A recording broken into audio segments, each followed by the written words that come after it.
स्वागत है आपका बहुत बहुत मेरे YouTube channel physical health and knowledge में। ध्रुव राठी एक काफी जाने माने यूट्यूबर हैं और आप में से काफी ज्यादा लोग इनके बारे में जानते भी होंगे।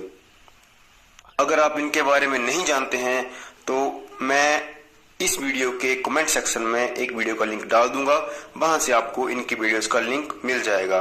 तो मेरा जो आज का वीडियो है वो उन्हीं की ही एक वीडियो के ऊपर आधारित है, जिसमें उन्होंने बोला था कि सेलफोन से कोई भी इफेक्ट नहीं होता है वर्ल्ड की लाइफ के ऊपर। तो मैं इसी बात पे कुछ अपने आइडियाज रखना चाहूंगा।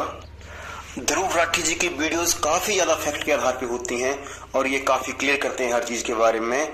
तो इन्होंने इस वीडियो में बताया कि जो भी सेलफोन की रेडिएशंस होती हैं वो वर्ड्स के लिए हानिकारक नहीं होती हैं, लेकिन मैं इनकी बात से सहमत नहीं हूं, इसलिए मैं अपने पॉइंट्स इस वीडियो में रखना चाहता हूं।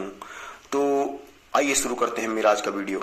इस वीडियो को शुरू करने से पहले सबसे पहले तो आपको वेव्स के बारे में पता होना चाहिए। अगर आप एक साइंस के स्टूडेंट हैं या फिजिक्स के स्टूडेंट हैं तो आप काफी अच्छी तरीके से वेव्स के बारे में जानते होंगे।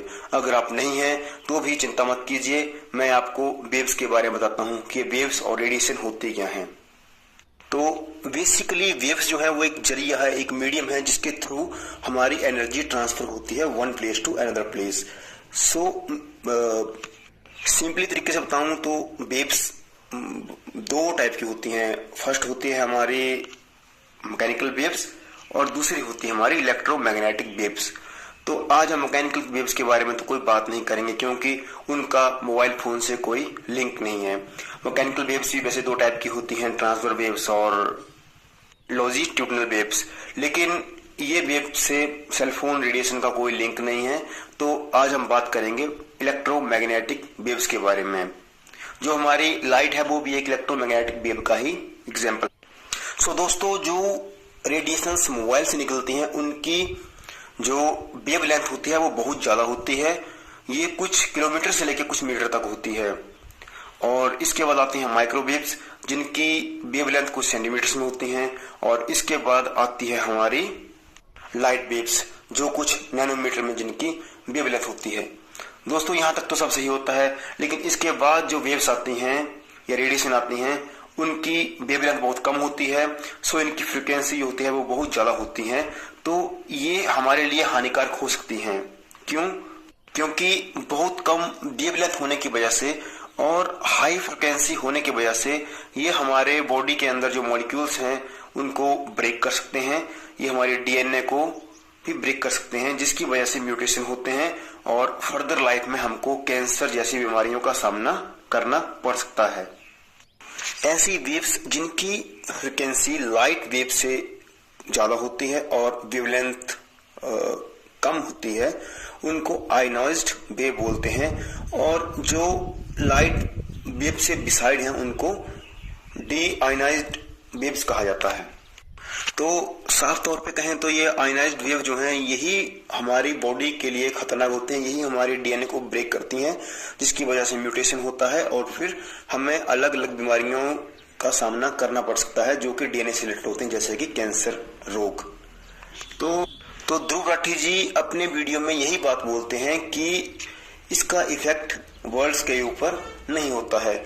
यहां तक तो सब सही था, लेकिन अब मैं जो मेरा एक्सपीरियंस और मेरे आइडियाज बोलते हैं वो मैं बोलना चाहता हूं कि ध्रुव राठी जी इस बारे में कैसे गलत हैं। चलो मान लेते हैं कि डी आयनाइज्ड वेव जो है वो हमारे डीएनए को इफेक्ट नहीं करती हैं और इसका हमारे डीएनए पे कोई भी असर नहीं पड़ता है, लेकिन रेडिएशन कोई भी हो वो अंदर से हीट पैदा करती है। तभी तो आप इसका एग्जाम्पल ले सकते हैं माइक्रोवेव। माइक्रोवेव में जो होता है वो कम वेवलेंथ होती है, उसकी 1 सेंटीमीटर के करीब वेवलेंथ होती है, फिर भी वो हीट पैदा करती है। तो वैसे ही एक एग्जाम्पल है। तो दोस्तों, आप सब जानते हैं कि जो बर्ड्स होते हैं उनके बॉडी का आकार काफी कम होता है।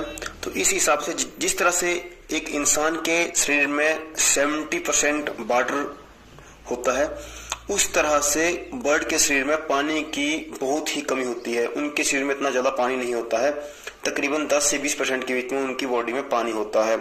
तो जब ये जो डी आयनाइज्ड वेव है ये बर्ड की उस बॉडी से क्रॉस करती हैं तो उसके अंदर कम पानी होने की वजह से हीट पैदा करती हैं, जिसकी वजह से बर्ड की डेथ हो जाती है। तो मैं आप लोगों से यही कहना चाहूंगा कि सेलफोन का यूज कम से कम किया जाए और इसकी फ्रिक्वेंसी को कम से कम रखा जाना चाहिए ताकि हमारे बर्ड्स को इसका नुकसान ना हो। सॉरी ध्रुव राठी जी, मैं आपकी बात से सहमत नहीं था, इसलिए मुझे ये वीडियो बनाना पड़ा। आई होप आपको ये मेरा वीडियो अच्छा लगा होगा और आप मुझे सपोर्ट करोगे। Thank you.